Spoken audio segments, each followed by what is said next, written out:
Okay, good morning. How you doing, everybody? It's Wednesday, officially the 2nd of February, and we are live answering your questions from 9 a.m. to 10 a.m. Right here on, well, pretty much every social media platform that matters. We are on Instagram. We are on TikTok, but we're also on YouTube, Twitch, LinkedIn, Twitter, and Facebook at various locations on your internet dial. Doesn't even make sense. What are we doing today? Well, we're going to be answering your traffic and police questions like we do every day, Monday to Friday, but we are also going to be joined at 9:35 by News Talk 1010, Jerry Agar. It's the Jerry Agar Show. Now, Jerry is a radio host who talks about all sorts of things, but every other week we join him to answer questions from his audience as well as our audience, all live on the air in Toronto. Now, something to just cover this morning. Two things that are really important. The weather and also Vision Zero Enforcement Team. So Vision Zero Enforcement Team, we try and cover this every morning. They are a dedicated group of officers that focus on the big four. They are trying to change driver behavior to prevent serious injury and death on our roads. Pretty cool, right? They focus on speeders, aggressive drivers, distracted drivers, and impaired drivers. Why? Because those behaviors lead to those serious injuries and fatalities on our road.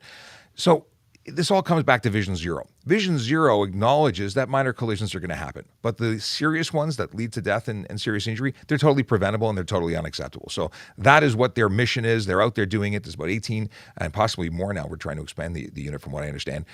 They are there to try and change behavior. Not a money grab. If you don't speed, if you don't break the law, you're not going to be ticketed. And that gets into a whole other conversation about money. A lot of people don't like the idea of police enforcement or telling them what to do, but it's all in the interest of safety. Now, today they are specifically in 13 and 41 division, and they are augmenting the work done by those divisions. So this doesn't mean that we're not doing enforcement anywhere else. We just have added enforcement, and it's intelligence led. So analysts look at the numbers as to where collisions occur and where police need to be to try and curb certain behaviors, and that is where these officers are sent, and it's a different place every day. So at the end of the day, you shouldn't be breaking the law, but if you are, expect to see one of these officers, and also know that they have fancy vehicles that don't necessarily look like police vehicles. Pretty cool. Good morning, Big Jeff Fresh coming in from YouTube. How you doing? Punxsutawney Phil. Anybody know who he is? Punxsutawney Phil. And I don't even know how to pronounce this right, but Shubenacadie Sam? Is that Shubenacadie? I don't know if I'm pronouncing that right. They are both, what's it called? They are, what are they called? They're prairie dog? No, what is it? Why can't I remember the name of this animal that I said, let's see here. Groundhog. It's groundhog. Yes, groundhog. Not a gerbil, a groundhog. Thank you, Big Jeff Fresh, who threw it in the comments. It was on the tip of my tongue. I said it like 20 minutes ago. They both predicted 6 more weeks of winter. That's not okay. Now, I will say that their Canadian cousin, Wyerton Willie, he predicts an early spring, and I'm going to go with him. I'm siding with him because I want some warm weather. That's it. I'm done with winter.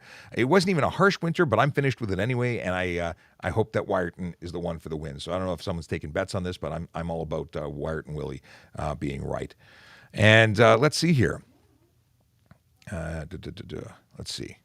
We have people, I'll just address this right away. People are asking, and have been for the last few days, about the Freedom Convoy and what my thoughts are. Well, I'm not getting political, and I'm not going to weigh in on this.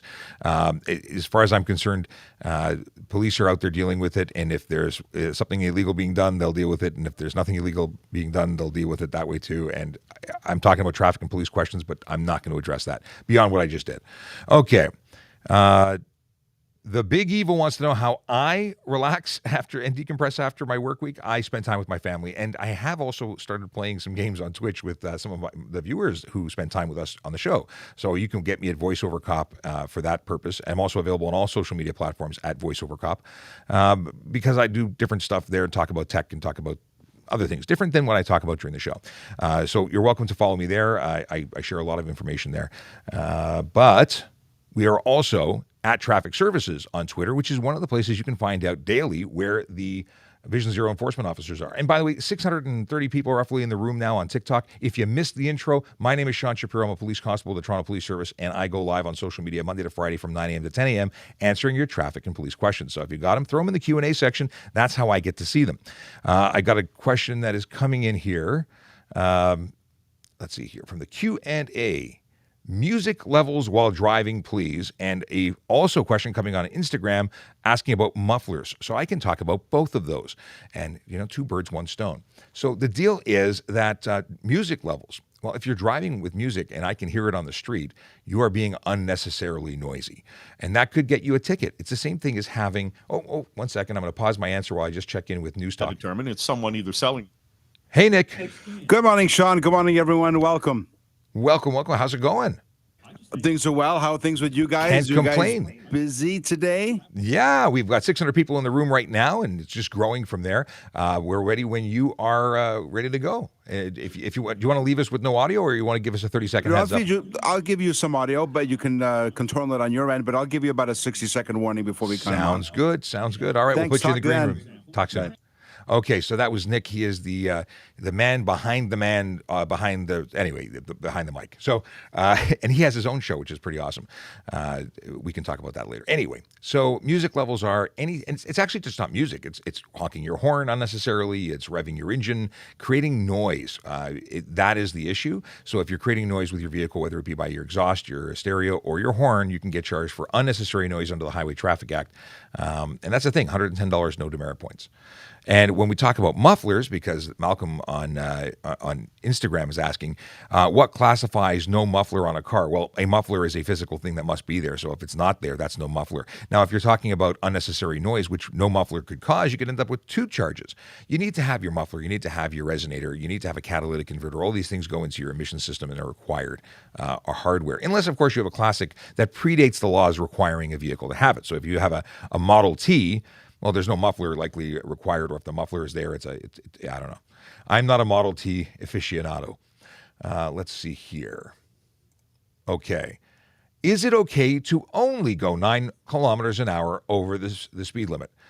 This is coming in from Lunar Gremlin. The answer is no. It's not okay to exceed the speed limit. The speed limit is a speed limit, and you can't exceed it for any reason. There's absolutely nothing that makes it okay or justifies it. You can be charged for 1 kilometer over, or 100 kilometers over, or whatever speed you're doing. That's the deal. There's no acceptable speed. Unless you're a police, fire, or ambulance, you're not allowed to exceed the speed limit. And even then, that's for lawful execution of duty, for those that are legally exempt and permitted to do it. Okay. We have Alan coming in with a good morning to myself and moderators. Hope you guys have a great day. Thank you very much, and same to you. We have Alex who comes in. I'm never going to try and say the random name that he has on Twitch, but Alex, good to see you. LinkedIn user. This is a great question. Okay. Whatever happened to Blinky? I miss seeing that car. It was a great morale booster to show children to appreciate the police force. Thanks for that question. He is parked in our parking garage not that far away. I've posted some videos and pictures of him in the past. I'll have to do that again.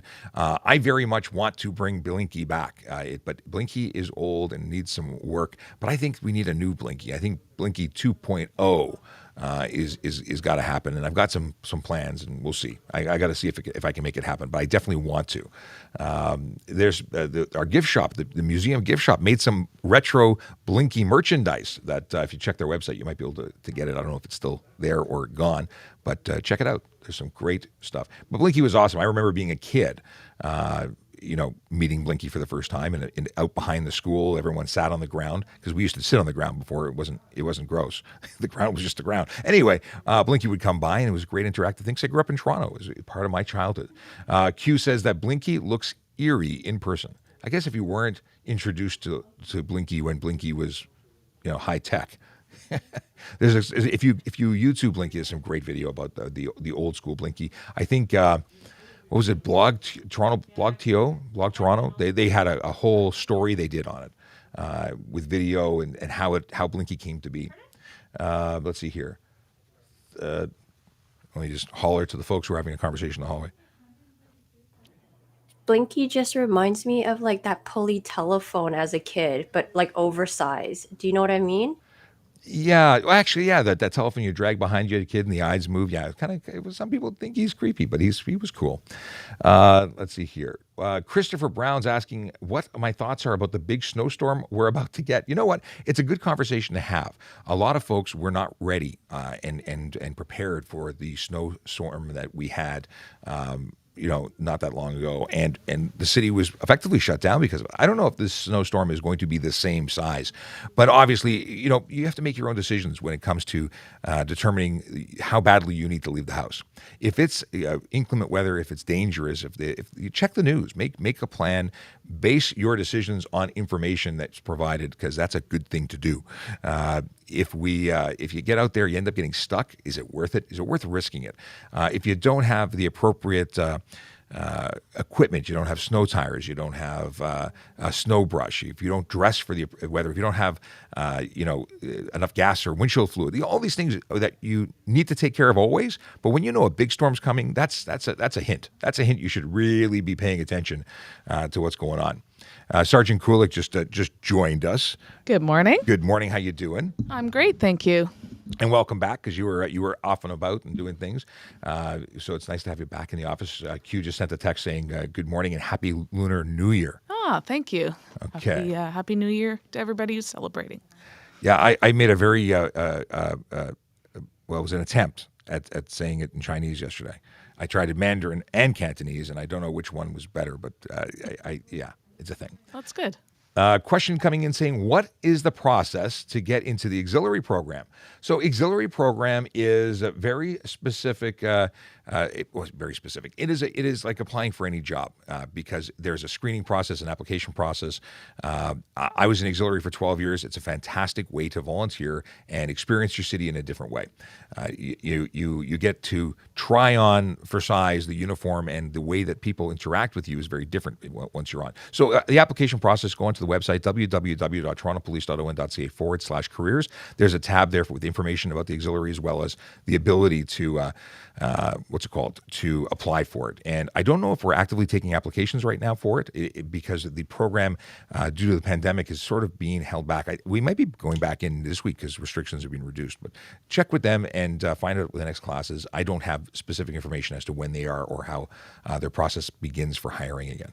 And it's a really great program if you want to get some volunteer work in, whether you're looking to be a police officer for a career. It gives you some insight, but just also it serves your community, and you get some really great training. You get to do some really cool stuff after that. For sure.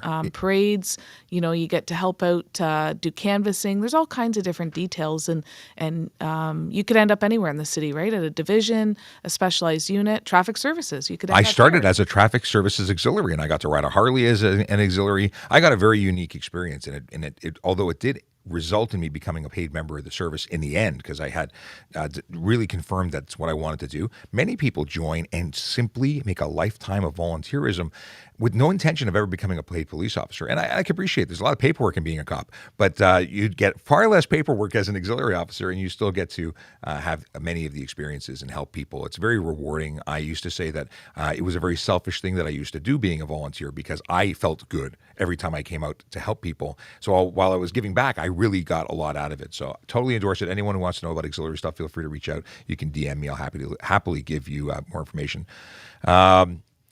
A shout out to auxiliary officers that take Blinky around to community events. So that's our OXO unit. That's actually officers who've retired as auxiliary members. They don't go out in the same capacity in uniform, but they still contribute after retirement. They're a fantastic group of folks who do that, and thank you to them, and thank you for recognizing them for the work that they do. Question coming in about what handgun do Canadian cops carry? Every police service is different. Glocks are very popular, but other services use different firearms. I don't know all of them. But yeah, it depends. Depends where you're at. Okay. Is it illegal to chrome delete the emblems on a car? I've had the question before, but not recently. So thanks for bringing it up. No, you can remove the emblems. You can put a happy face there. There's no rules about putting a sticker on the body of your car or removing a sticker from the body of your car. Many people do it. It looks pretty slick sometimes. Let's see here. Can I drive my car to New York City on a G2? Yes, you can. G2 is a probationary license, but it is a license, and it's acknowledged by other provinces and countries. So if you are traveling into the United States, you must, and to any province for that matter, you must observe all the conditions that come along with your G2, but you can operate a motor vehicle there. So it's a good question. Thanks for asking it. And remember, too, if you're going to be operating, no matter what class your license is, in another country, check their regulations. You may need an international driver's license to drive in those countries. And for example, I was in India a number of years ago, and we had to have one, and that's done through CAA, I believe. They are the representative for the country for international driver's license. I don't think anyone else can get them. You can get them anywhere else. No. And all it is they basically give you a card and they put a photo on it and they transcribe or have a translation cue. It basically allows an officer in another country to read and understand the information. Yeah. Just make sure you check the regulations wherever you're Absolutely. You got to know before you go, because if not, you may have difficulties. And other countries, getting tickets and arrested in other countries, bad. Who are you and who's that lady speaking right now? Oh, you want to know who I am? Well, my name is Sean Shapiro. I'm a police constable with the Toronto Police Service here in Ontario, Canada, and I go live on social media answering your traffic and police questions Monday to Friday from 9 a.m. to 10 a.m. And we're the traffic unit for the city. So we handle citywide enforcement of Highway Traffic Act, investigation of collisions, and much, much more. Joining me off camera is Sergeant Melissa Kulick. You can do your own intro. I shouldn't have introduced you. You could have done it. Yeah, no, Sean and I work alongside here at Traffic Services, and every once in a while you'll hear me pop into his show and just add my 2 cents worth in. So. And we have Sergeant Murray Campbell, who sometimes does the same, and he's not here right now, but he may pop in later. We'll see. If he shows up, we'll let you know. It's kind of weird that they can only see me, but they can hear you and they can hear Q, and everyone thinks we're all cuddled in one room, and we're not. And maybe after COVID and everything sort of lifts and things get back to normal, we'll all be faces on the screen. That's right. The things will change and adapt as things change and adapt. Okay, let's see here. No, we're not talking about that. Can I ask one? Sure, go ahead. Okay, you drink. Okay, I drink. Can you speak about the quotas for your police department or other ones? Quotas. Is it 1 million per day that we have to write? Oh, something like that. 1 to 2 million tickets a day. We don't have any quotas. It's always a popular question, but it is not something that we do. Everyone's responsible to go work for a living. It doesn't matter if you work for McDonald's or you work somewhere else. You have to show that you're paying attention and you're doing your job. If you're not doing anything, there's questions. Why are we paying you? So that is a performance situation. You have to justify your time. So if I'm investigating collisions, I'm investigating collisions. If I'm directing traffic because something happened, I'm doing something. But if I'm doing nothing, well, what are you doing? Well, if you open your eyes on a city street for more than 5 minutes, you're going to see traffic infractions. And we are traffic officers. We write tickets. Let's see here. They are taking my quota of 1 million tickets personally. It's per officer. Yeah, it's not. I was kidding about the 1 million tickets. 2 million, that's doable. Yeah, it's a lot of work to write a ticket. It's not just write it and go. You have to write evidence. It takes you off the road. It's complicated depending on what the offense is. So to say writing 5, 10, 25 tickets, that's a full day. So there's nobody saying you have to do it or you're going to get kicked to the curb, and you're not going to get a free toaster if you go over and above. It's different for everybody. It's not a standard. It's not a simple thing. It's just being accountable for your time. That's all it is. And depending on what the charge is, there can be case prep that goes with that too. That can be very time consuming because those are documents that the court requires in order to prove the charge. That's it. So, it's quality over quantity for me. It's always been the case. Like if I go out and write tickets about or for handheld communication device, which I think is a very dangerous activity, I believe in it and I'm motivated to write those. That's writing a novel every time you stop someone for it. A speeding ticket is fairly simple. They were here, they were there. I read this time. I read the sign. I confirmed that everything was that. My machine works. It's a much faster ticket to write, but they all are valuable. And there's no bonus for doing more. Okay. Good question coming in from Instagram, and this is in relation to traveling with infants in taxis, Ubers, and Lyfts. And I'll throw in buses because they're the other one. The deal is that if you are traveling in a taxi or a bus, you're not required to restrain children or infants in a car seat. There's no requirement for a car seat. They're exempt. However, in Ubers and Lyfts, there are. So if you are traveling, if you're out and about, you want to hail a taxi because you need to go somewhere, well, you may not be carrying a car seat on your back, and that's, I guess, understandable and why they create this exemption for those particular modes of transportation. If you're taking an Uber and a Lyft, they don't fall into the same area of law. They do not have that classification or exemption, so you can't transport as an Uber or Lyft driver children without a proper car seat. And putting them in a regular seatbelt is very dangerous. So, yeah, that's the deal. LinkedIn question. Let's scroll down and see. We have, okay, we got Josh with a question. Let me put it on screen. Advanced left turn at an intersection from a single lane onto a roadway with 2 lanes. Do you merge into the left or the right lane? And can oncoming traffic make their right turns while you have an advanced light? Lots of near misses, thanks in advance. So the deal is that a right turn must be made in safety. They're responsible, regardless of how many lanes there are, to ensure that that can be done in safety. Obviously, if they make a turn while you are making your turn and you're on the advanced, they are in a situation where they must ensure that you can complete your turn safely. Now, the left turning vehicle, to make a proper turn, must turn into the leftmost lane, left lane to left lane. That would be proper. If you were to swing into the right lane, you would be responsible for making an improper turn. Or an turn not in safety. I think that's or improper turn. Improper lane change, maybe. No, the lane change would be it's a different maneuver, but similar. It's all in the same essence, I guess. So in other words, everybody needs to ensure they're doing something safely. The person making the left turn in an intersection on a green or advanced into the appropriate lane is doing the appropriate thing. The person making the right must make sure it's safe to do so. But there's obviously obligations on both parties to do what they're doing safely. Ashton coming in with a good morning, my favorite officer. Okay, Ashton, come on. People are going to think something's up. What's happening there? No, we're not talking about this stuff. Okay. Just a reminder, at 9:35, we're going to be joined by Jerry Agar on News Talk 1010, and we're going to hear from his audience, and we're going to be talking about stuff that you've brought up with their audience. It's going to be fun. We do it every couple of weeks. It's a regular thing. We've been doing it for a while now. It's awesome. I like it. Is it okay to pass a snowplow? Well, it's super dangerous to pass a snowplow. We've talked about whether it's specifically illegal, and I don't think there's a charge that comes up. But messaging is for your safety, and it's don't pass. Why? Well, because they're big machines. They may not see you, and coming into contact with them, the snow or salt that they're throwing, is something that is incredibly dangerous, and the roads ahead of them are yet to be plowed. So you might be passing them for no good reason other than trying to go faster in an environment that is already unsafe because of the weather. So it's not okay. Could it be careless driving? Sure, maybe it depends. It depends on the situation. Everything's going to be different. There's no specific thou shalt not pass a snowplow law that I'm aware of, though.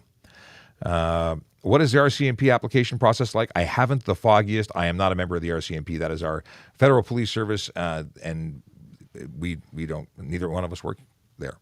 So I don't know what their process is like. I assume it's very much like the Toronto police process in that you apply, you have a physical, you have an academic requirement, and then also a what do you call it? Mental health. It's a psychological testing. And then once you do that, you go to Depot, which is different than our local police service. So it's same, but different. But you should check their website for more information on how to apply with them, or check our website because we're recruiting and looking for good people to join our ranks. www.torontopolice.on.ca/careers. That will get you more information about what our process is about. Okay, water I need. Okay, can an accompanied G1 driver drive in the United States? No. A G1 license is only valid in Ontario. You can't operate outside of Ontario. You cannot go to other provinces or other countries. It is not valid. That is the deal. Safe Communities is in our chat. What's going on, Safe Communities?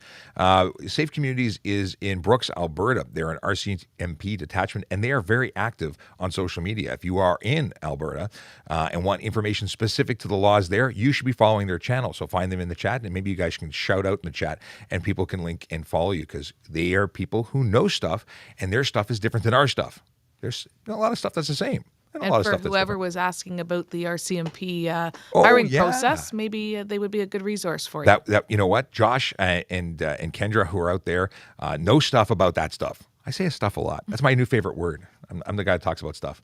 Can I make a dirt bike road legal in Ontario? Let's see here. You'd have to make a conversion by adding signals, lights. It would have to meet the requirements set out for street vehicles. So could you? Potentially, but you need to get it safety certified and so on. But generally speaking, dirt bikes are not permitted on the road. Okay. Are accompanied G1s allowed on the highway? Mamba Forever, you're back. What's going on? Regular listener and question asker. So welcome and thanks for returning. The deal is that a G1 driver can only drive on a highway that has a speed limit of 80 kilometers an hour or more if they are accompanied, over 80 kilometers, if they're accompanied by a licensed driving instructor. That is different than mom, dad, cousin Bob, who has a driver's license. This is someone who's a professional driving instructor employed by a school. They can take you on a highway, but nobody else. Who's on stream with you? Is this a Dory cue, or is this because you really didn't know, Ashton? That's Sergeant Sgt Kulick, the other half of this office. Hello. Okay. What's going on here? Why aren't you working? I am working. What are you doing? I am an officer assigned, actually, we're both officers, assigned to the Safety Programs Unit at Traffic Services. And this is the studio in safety programs, which is what we do, at least part of what we do, which is social media and media relations. So we are here answering your questions, Fart Simpson. That's usually, his name is Fart Simpson. Answering your questions, educating people, because education is a huge component of traffic safety. And at 9:35, we'll be joining Jerry Agar, which is not that far away, on News Talk 1010. Okay. Let's see here. What is... looking for... No, firearm stuff we're not talking about right now. Only because I don't understand the question you're asking, saying about firearms.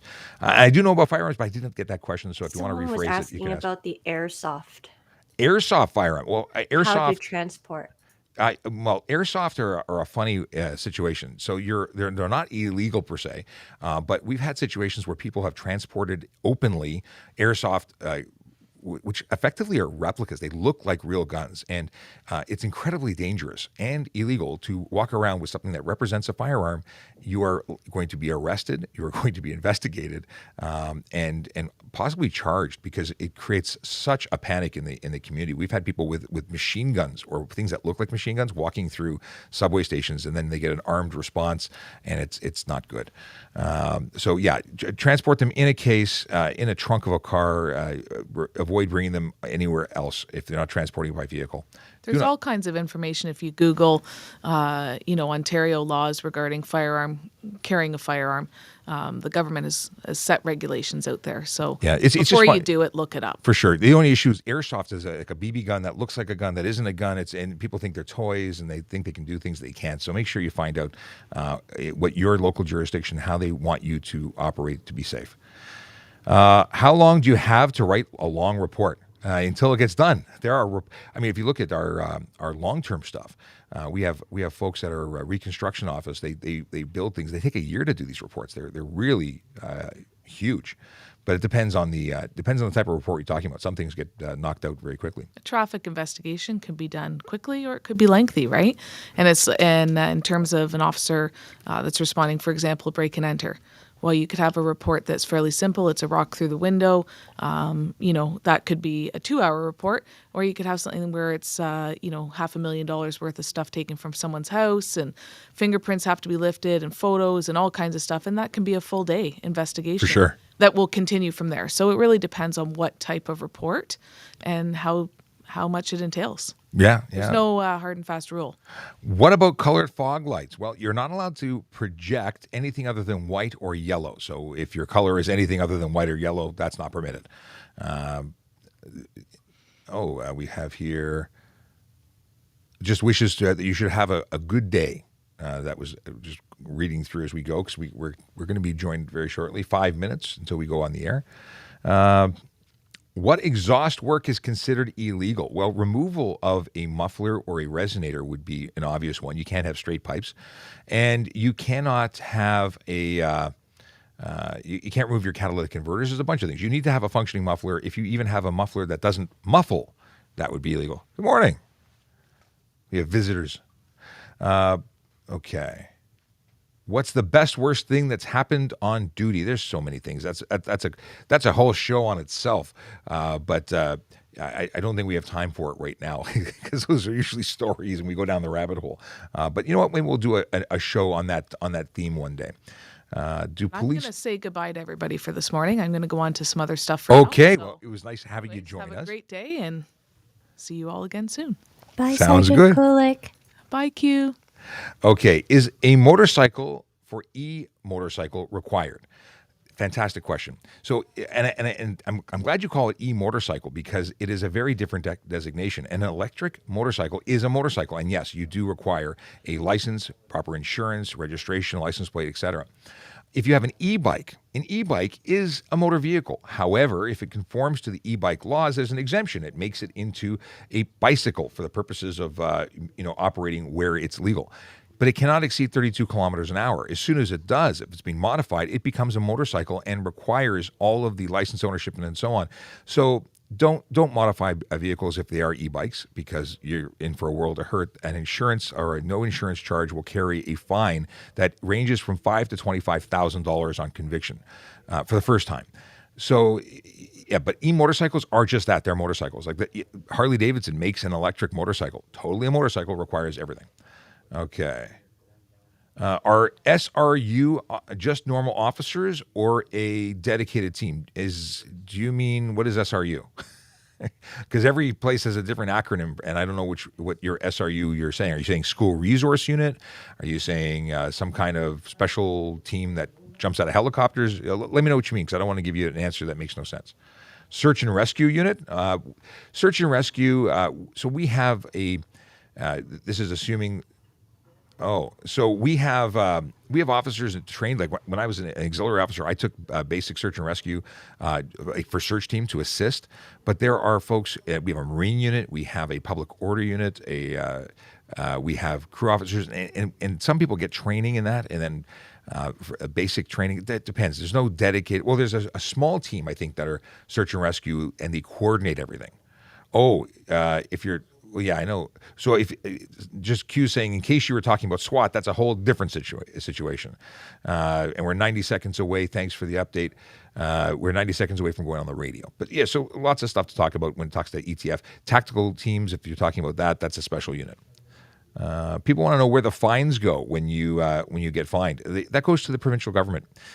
They may divide it to the city to some degree. I don't know, but it goes to paying for infrastructure and things. It certainly doesn't go to me. Is it illegal to pass on a solid line?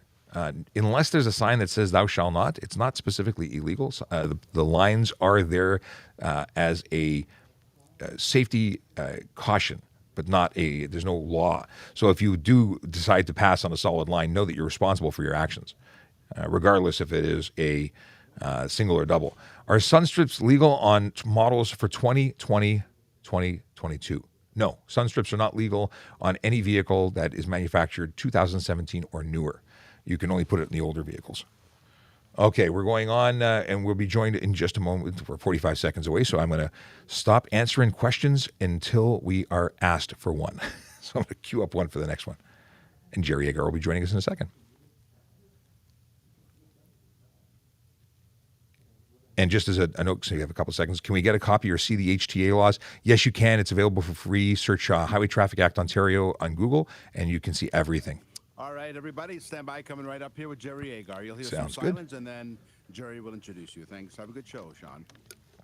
Thanks, Nick.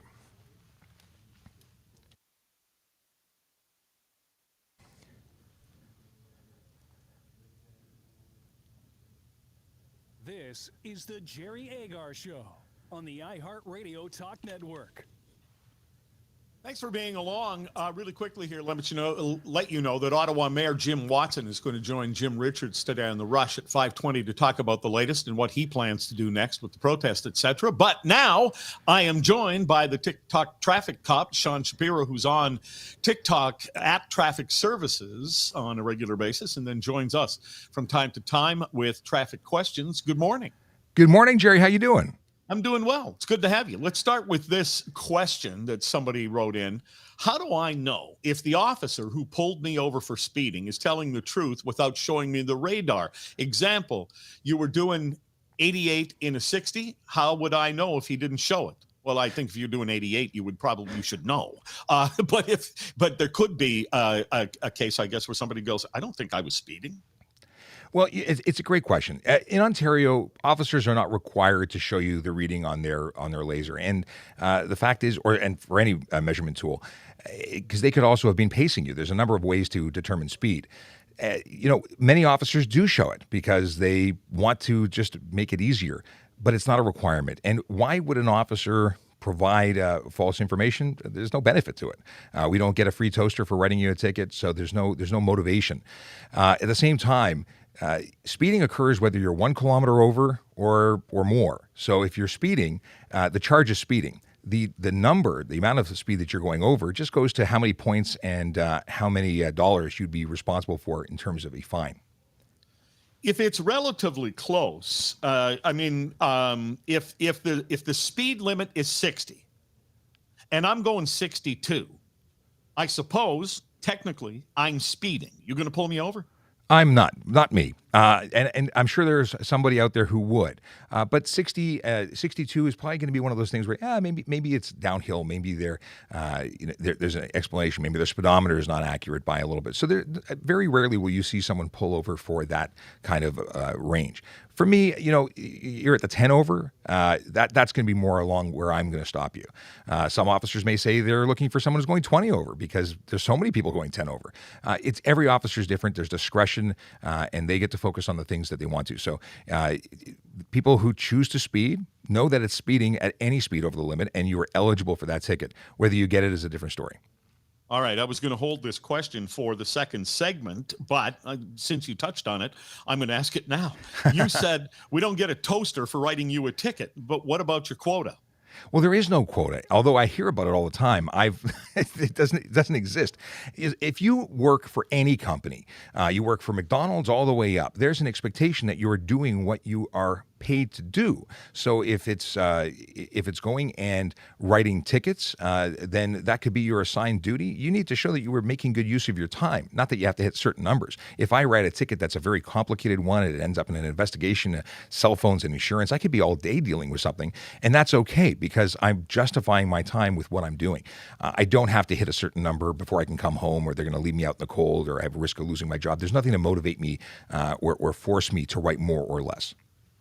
And there's a lot of people who don't believe you. And there's nothing you can do about that. But I'll ask it this way. If I'm your supervisor and I send Sean Shapiro out there to on patrol, how do I know you're doing your job outside something like ticket quotas or whatever? Well, here's this magical thing in the computer age is they know where our vehicle is. They know if it's moving, if the lights are on. Whenever we go onto a call, whether it be a collision investigation, a radio call for helping somebody, it's all recorded. We're dispatched and we're told where to go for the most part.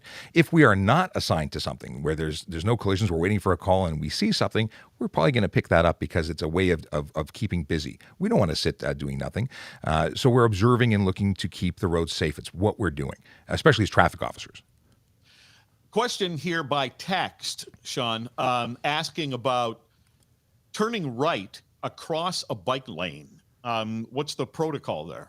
So if you've got a dedicated bicycle lane or a cycle track, it really depends on what it looks like. And this is a confusing thing. Depending on the way that intersection is designed, there may be hash marks. If there's hash marks, that's giving you an indication that you can cross into that area to hug the curb and make the turn safely. Obviously, you need to make sure that it's safe to enter when you're doing that. If you are crossing a cycle track, you cannot pinch the cycle track. Usually there's a barrier or stanchions or a raised part of the ground. That means that you need to ensure that there's no bicycle coming, and you cannot cut them off. They have a right of way. Steve writes in from Toronto, tailgating is rampant at any speed. What are the laws regarding tailgating? And I would add to that, have you ever pulled somebody over and you were tailgating the vehicle in front of you? Following too close is a problem. If you're following, and it's not a distance, there's no specific distance. It changes at speed. Usually we talk in seconds, at least when we talk about driving instruction, about how far. You need to give yourself room to have a reactionary gap. If they were to hit their brakes and you end up driving into them, this is how people get charged for in collisions, how collisions, many of them, occur. So if someone's following too close, certainly they can be charged for that. Have I laid following too close? I don't know if I have. It's been a while since I've been on the road, but I don't recall writing that ticket. I've got one of my colleagues who's nearby who's nodding and says, yeah, he has. So it is a problem. And if someone is following too close, investigating them is absolutely something that should happen. All right. And somebody else is asking here, I think this is a good question. Are you required to use your blinker on a roundabout? So it's funny, they're considered safer, and yet they confuse many people. When entering a roundabout, you're not required to signal in. When you are signaling your exit, you should be signaling because you're showing the intention of the movement of your vehicle, which could affect other drivers. So you are required to signal out. You signal when you are exiting, and that way you give the other drivers an ability to know what you're doing, and it is a requirement under law. All right. Here is Gobuck from Mississauga. What's your question for Sean? Well, you're still talking about speeding, but say I'm driving a vehicle that has like a needle and numbers type speedometer, but I'm also using a GPS, which shows the speed digitally. Which one is more accurate?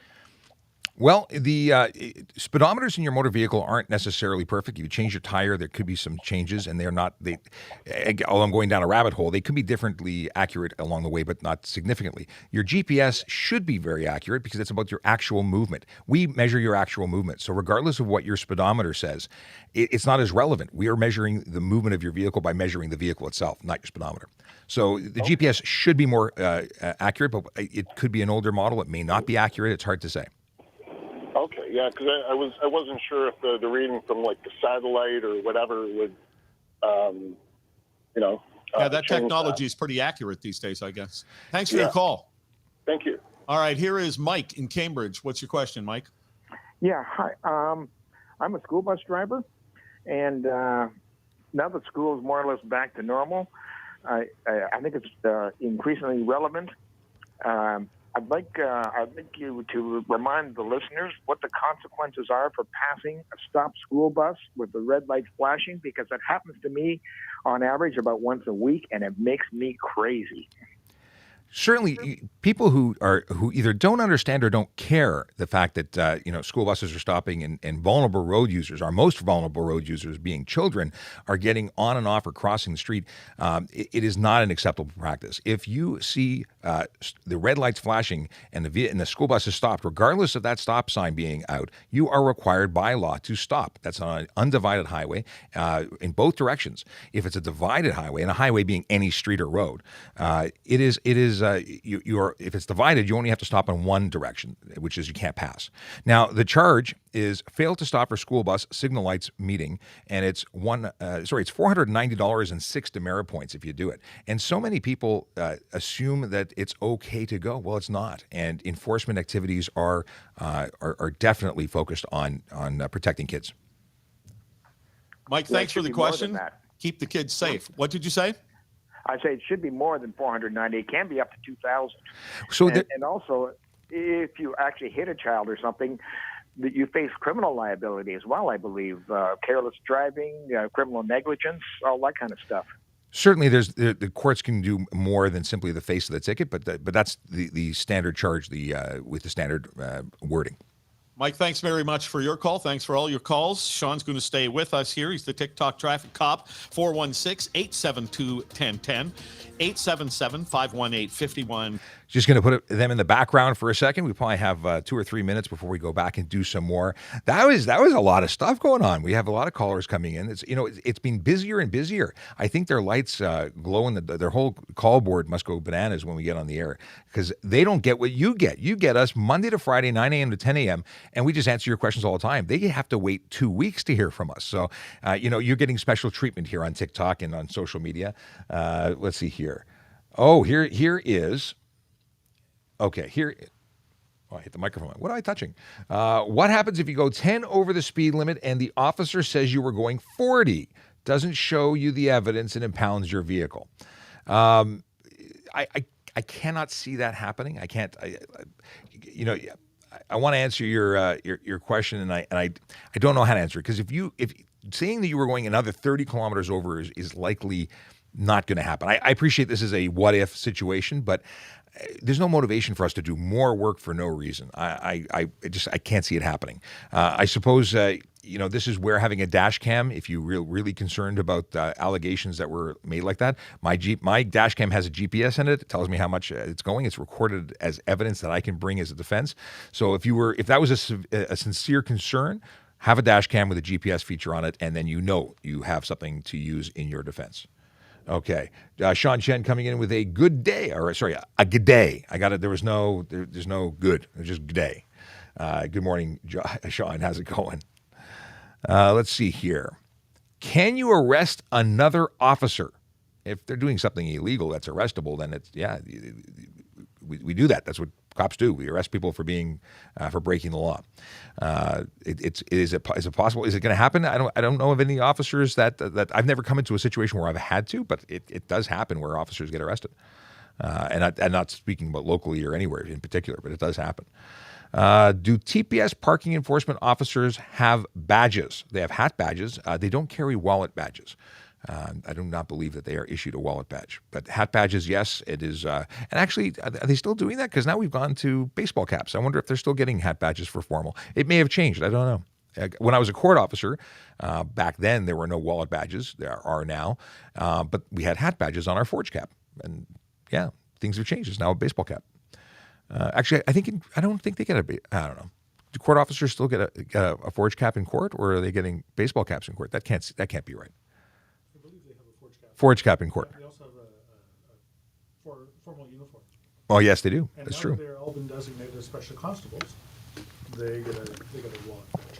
Cool. I just realized you don't have the mic on. I'll give you the mic in case you want to. Oh, Q says Campbell. All right, Sergeant Campbell was just talking off mic, so if you didn't hear him, that's why. Okay, but the microphone is now on.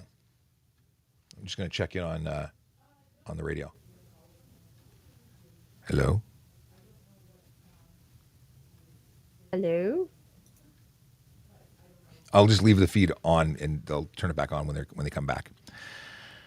Unless they think that anyway. Okay, can I extend the exhaust tips to make them go up? Can you have upturned exhaust tips on your motor vehicle? Exhaust tips upturned. I don't think there's anything wrong. They can't extend beyond the vehicle for safety. I think beyond a certain distance, but I don't remember the specifics. Right. Well, two things with that. There cannot be any sharp edges sticking out the side of your vehicle on either side, the front or the back, and that's just for a safety thing. So if your exhaust tips come out the back farther than what they're supposed to, and they're sharp, that would not be one that would pass the safety. Second of all, why would you ever want to do that? Because the rain, the snow, everything would now be entering into your muffler and either pool and then rust, or freezing, overnight, and now you would have an inoperative exhaust, and you'd end up blowing gaskets. Interesting. I'm not a mechanic. I do not know these things, but that makes sense. I just think about the pooling water. For anyone who doesn't know who I am, my name is Sean Shapiro. I'm a police constable with the Toronto Police Service, answering your traffic and police questions Monday to Friday. All from right, 9 a.m. to 10 a.m. Sean, pardon me, was coming up in 30 seconds. Awesome. Thanks for the update. And as you just heard from Nick, who's with News Talk 1010 in Toronto, he is saying that we're going to go in 30 seconds to be back on the air with Jerry Agar and the Jerry Agar Show. So we will talk about things and come back to things, and then we will keep going and doing. Okay, we'll wait until the air comes in, so bear with us for a few more seconds. Get the real story. Don't miss a moment of the Evan Solomon Show. Weekdays from noon until 2, right here on News Talk 1010, where Toronto gets answers. We're back to the Jerry Agar Show on the iHeartRadio Talk Network. Thanks for being along. And of course, I'm with Sean Shapiro, traffic safety programs of traffic operations in Toronto. He's on TikTok regularly, answering questions at Traffic Services. On TikTok, PC Sean Shapiro, who joins us from time to time and generously includes our radio show in his TikTok broadcast. So I appreciate that. Let's take a look at a few things that you're being asked today on TikTok, Sean. Well, on the theme of speeding, someone wants to know if you can go 10 kilometers over the speed limit legally. And the answer is no. The speed limit is a speed limit. You're not allowed to exceed it by any amount. The only people who are allowed to exceed the speed limit are police, fire, and ambulance in the lawful execution of their duties. Beyond that, you got to go at or below the speed limit. And then that always brings up a topic of, well, what about the passing lane? Can't you pass and speed to do that? Well, technically, no. Okay, you're only supposed to be passing if the person is going slower, and you can go the speed limit and pass the person. Precisely. And we know All that right. people are not following that by the letter, but they have to know that when they choose to speed, there are potential consequences. Okay, let's do one more from TikTok. Sure. Let's see here. When I wrap my car a different color, and do I have to report that to the Ministry of Transportation? So many people are wrapping and modifying the vehicles these days to make them look cool or reflective or what have you. And yes, you do have to update the Ministry of Transportation if you have significant change to the description. So if you bought a green car and now it's blue, you'd need to, and you have to report it within 6 days to avoid being pulled over. So there's many reasons for that, but it is important. All right, here's an interesting text question. Can I take my G1 licensed daughter to an empty parking lot after a snowstorm and teach her how to control on the snow before she drives out into the real world? You know what? In that wording, yes, you can learn to drive in a controlled way, in a safe way on snow. You can drive, make a right turn, a stop, do all the things you would do in normal driving. What changed in September of 2021 was the stunt driving charges are now eligible to be written on private property, which means if you are doing donuts intentionally, if you are intentionally losing traction, spinning out, drifting, those are illegal. So if that's part of your teaching, curriculum, that is potentially going to get your driver a 14-day impound of vehicle along with a 30-day license suspension and some big charges. So if you're driving within control and learning how to maintain it, if you lose control, if you spin a little bit, if something happens, but it wasn't your intention to do that, that's different than going out and having a party in the parking lot. So there's a little bit of subjectivity there on the part of the police officer. Is this mom or dad are trying to teach this kid how to drive safely, or is this just people having some fun out here? Well, the thing is, if you're doing donuts, it's a pattern of behavior. If you slide the rear end because you made a turn and you gave too much gas, it's very different than if you're doing donuts repeatedly in a parking lot. Everything is subjective. Everything is based on the evidence and the observations, and it's not a simple, answer. It depends. Yeah. I like what this parent is trying to do, though. I mean, I've said before that I think learning how to drive in slippery conditions should be part of the driver's test. We make it too easy for people to get driver's licenses. Here is Dave from Rexdale. Hi. Hello. Hi, Dave. Hi, go ahead. Hi. I got a complaint about all these vehicles driving around with flashing amber lights on. Dump trucks, pickup trucks. Supposed to be to move to the left when an emergency vehicle's working. But they're driving, I seen a pickup with flashing white and amber lights and just a regular pickup truck. Well, I appreciate that they're bright lights and they may be annoying, but amber lights aren't emergency lights. Those are hazard or warning lights. But every dump truck on the road has them amber flashing lights driving down the highway. They come on continuously. They don't. I asked an OPP officer one time on the side of the road where I was working, and he just rolled up his window. He didn't want to talk. Well, yeah, there's no offense for a flashing amber light. It's perfectly legitimate. It's no different than using your hazard lights. It's to say, look out, there's something going on here, and to bring attention. Maybe they're slower moving vehicles, and they want to give people enough notice that they can get around them. And certain vehicles have them, certainly plows, and for very, very good reason. That's different than people who put their hazards on when it rains, because that I don't agree with. But larger vehicles that are truly hazards or need to be seen, it's a legitimate use. All right, there's a person writing in a follow-up question, and I'll reword it kind of in my own way. Do you remember when we used to always go to work, Sean? People used to go to work. They didn't stay at home all the time. What? So I would be out 5 o'clock in the morning on the Gardner, and regardless of what the speed limit is, at 5 o'clock in the morning, people who only encounter it during regular rush hour might not believe this, but traffic is moving at 130 and 130 kilometers an hour, and that's way beyond the speed limit, but that's what's going on. So So to reword the question the person sent in, am I supposed to go 90 or 100, depending which section I'm on, and just let those people flow around me? Or should I just say, well, I guess I better go with the flow here? Well, certainly there's no exemption for you to go with the flow, and just because they're doing it doesn't make it right. Stay out of the passing lane. That would be my suggestion. Let the people who choose to break the law do it there. It's much easier for us to catch them. And then you can stay to lane 2 and 3. You're going the speed limit, which is the appropriate speed. I experience this as I drive on the road at 5:30 in the morning, and I can also tell you that we often do blitzes where we have our Vision Zero enforcement team go out and stop these vehicles. So for the folks listening, if you're thinking that it's a free-for-all, it's not. You don't have to stop them. You just have to be seen in traffic. Everybody slows right down if you come out there and join the traffic. The fact is, we have a number of stealth vehicles, pickup trucks, Yeah. SUVs, all sorts. Okay. So we're pretty good at catching people who. Yes, you're right. If we're seeing people do the right thing, but we also want to stop the people to change their behavior when they're doing the wrong thing. Here is Laura from Oakville. Laura?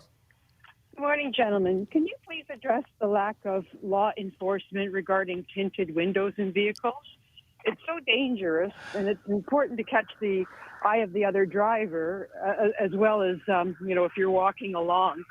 Or, it makes you just think it's like nefarious reasons. I don't even know how these people get insured. Well, I love the fact that you brought this up. It is one of our most popular topics on TikTok. We had a video that just went like 6.5 million views because of that tint topic. Tint cannot be on the front windshield at all.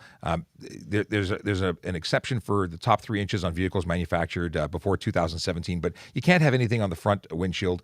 If the windows on the driver's side and front passenger side windows are beyond 30%, you can't even get a safety certificate with that. And if you do have darker windows, know that the police can not only fine you for having obstructed view, for obscuring the interior from our ability to see in, but additionally, we can pull the license plates for an unsafe vehicle. And then you have tow charges and have to get a safety and reapply for your license plates. It's a big thing. It is incredibly unsafe. People argue it and say that, well, I need to be able to, adjust my nose or what have you while I'm driving under privacy. But there's reasons we have to look in, not only for pedestrians and drivers to be able to have eye contact for nonverbal communication, but also because we need to see if someone's driving, paying attention to the road, using their cell phone, maybe they're inebriated.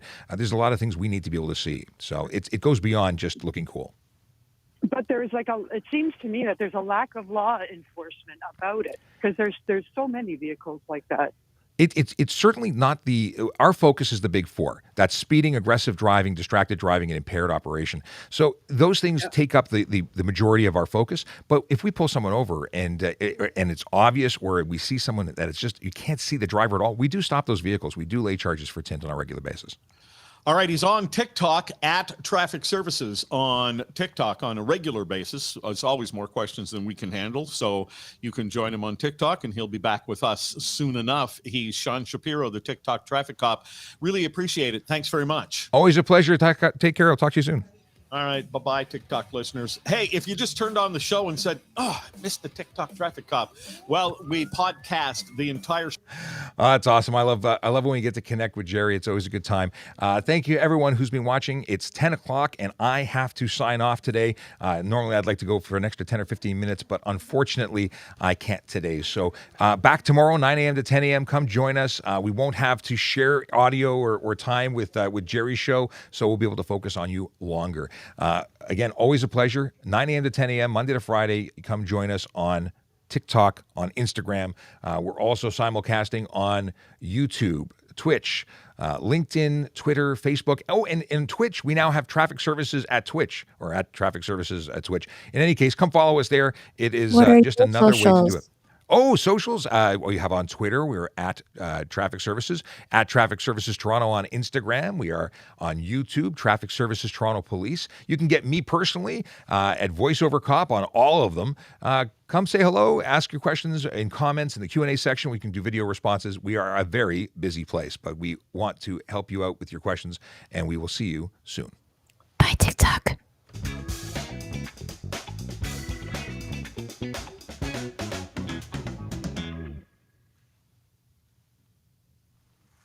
And ending. See you tomorrow.